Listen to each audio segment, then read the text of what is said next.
नमस्कार दोस्तों, हमारे YouTube चैनल एजुकेटरी में आप सबका हार्दिक स्वागत है। फ्रेंड्स, आज हम कक्षा 7 विषय सामाजिक विज्ञान इतिहास हमारे अतीत भाग 2 अध्याय 8 18वीं शताब्दी में नए राजनीतिक गठन के अभ्यास प्रश्नों को हल करेंगे। तो पहला प्रश्न है, निम्नलिखित में मेल बैठाइए। तो हमारा उत्तर होगा सूबेदार, प्रांतीय सूबेदार। फौजदार को हम मिलाएंगे एक मुगल सैन्य कमांडर।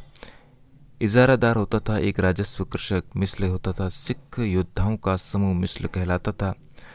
चौथ, मराठों द्वारा लिए गए कर्ता कुनबी मराठा कृषक योद्धा थे। उमरा उच्च अभिजात वर्ग जो उमरा कहलाता था। रिक्त स्थानों की पूर्ति कीजिए। दूसरा प्रश्न है, औरंगजेब ने दक्कन में एक लंबी लड़ाई लड़ी। यहाँ दक्कन आ जाएगा। उमरा और जागीरदार मुगल साम्राज्य के शक्तिशाली अंग थे। आसफ शाह ने हैदराबाद राज्य की राजधानी 18वीं शताब्दी में की। अवध राज्य का संस्थापक शहादत खां था। अब हमें सही गलत बताना है। सबसे पहले नादिर शाह ने बंगाल पर आक्रमण किया, ये कथन गलत है। सवाई राजा जय सिंह इंदौर का शासक था, ये कथन भी गलत है, असत्य है। गुरु गोविंद सिंह सिखों के 10वें गुरु थे, ये कथन सही है। पुणे 18वीं शताब्दी में मराठों की राजधानी बनी, ये कथन भी सही है। फ्रेंड्स, आगे बढ़े इससे पहले आपसे रिक्वेस्ट रहेगी कि अगर आपने मेरे चैनल को अभी तक सब्सक्राइब नहीं किया है तो चैनल को सब्सक्राइब करके बेल आइकन को प्रेस करें ताकि मेरे आने वाले सारे वीडियो आप तक आसानी से पहुंच सकें। तो चलिए कंटिन्यू करते हैं। प्रश्न नंबर 4, शहादत खान के पास कौन कौन से पद थे? तो हमारा उत्तर होगा शहादत खान के पास निम्नलिखित पद थे: सूबेदारी, फौजदारी और दीवानी। प्रश्न नंबर 5, अवध और बंगाल के नवाबों ने जागीरदारी प्रथा को हटाने की कोशिश क्यों की? तो अवध और बंगाल के नवाबों ने जागीरदारी प्रथा को इसलिए हटाने की कोशिश की क्योंकि उस समय मुगलों द्वारा नियुक्त जागीरदार भ्रष्ट थे। इसलिए दोनों नवाब जागीरदारी व्यवस्था को संदेह की दृष्टि से देखते थे। वे अपने राज्य में मुगल शासन के प्रभाव को कम करना चाहते थे।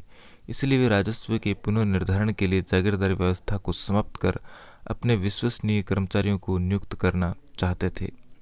जमींदारों द्वारा की जाने वाली धोखाधड़ी को रोकने के लिए उन्होंने इजारेदारी व्यवस्था को लागू किया। 18वीं शताब्दी में सिखों को किस प्रकार संगठित किया गया? उत्तर होगा 18वीं सदी में सिखों को निम्न प्रकार से संगठित किया गया। 18वीं सदी में कई योग्य नेताओं के नेतृत्व में सिखों ने अपने आप को पहले जत्थों में और बाद में मिसलों में संगठित किया। इन जत्थों और मिसलों की संयुक्त सेनाएं दल खालसा कहलाती थी। उन दिनों दल खालसा बैसाखी और दीपावली के पर्वों पर अमृतसर में मिलता था। इन बैठकों में सामूहिक निर्णय लिए जाते थे जिन्हें गुरुमत्ता यानी गुरु के प्रस्ताव कहा जाता था। सिखों ने राखी व्यवस्था स्थापित की, जिसके अंतर्गत किसानों से उनकी उपज का 20% कर के रूप में लेकर उन्हें संरक्षण प्रदान किया जाता था। खालसा ने 1765 ईस्वी में अपना सिक्का गढ़कर सार्वभौम शासन की घोषणा की।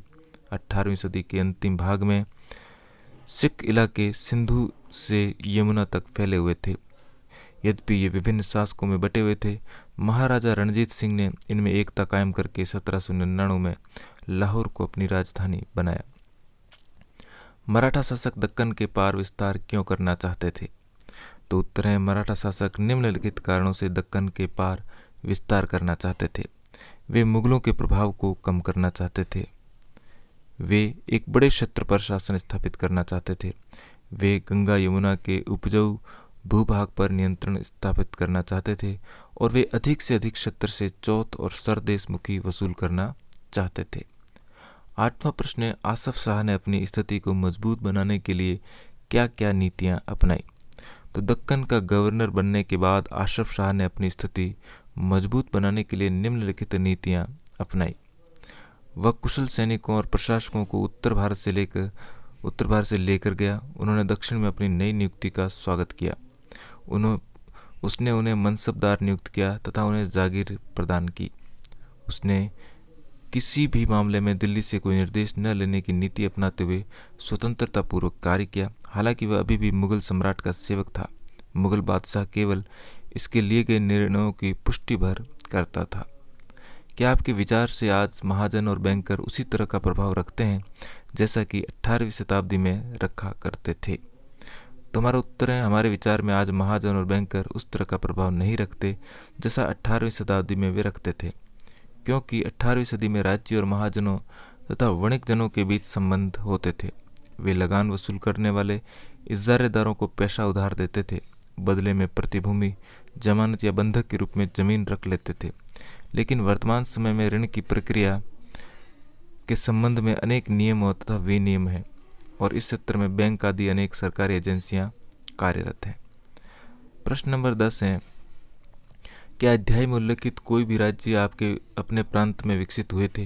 यदि हाँ, तो आपके विचार से 18वीं सदी का जनजीवन आगे 21वीं सदी के जनजीवन से किस रूप में भिन्न था? तो हमारा उत्तर होगा दिल्ली को भारतीय महाकाव्य महाभारत में प्राचीन इंद्रप्रस्थ की राजधानी के रूप में जाना जाता है। चंद्रबरदाई की रचना पृथ्वीराज रासो ने तोमर वंश राजा अनंगपाल को दिल्ली का शासक बताया गया है।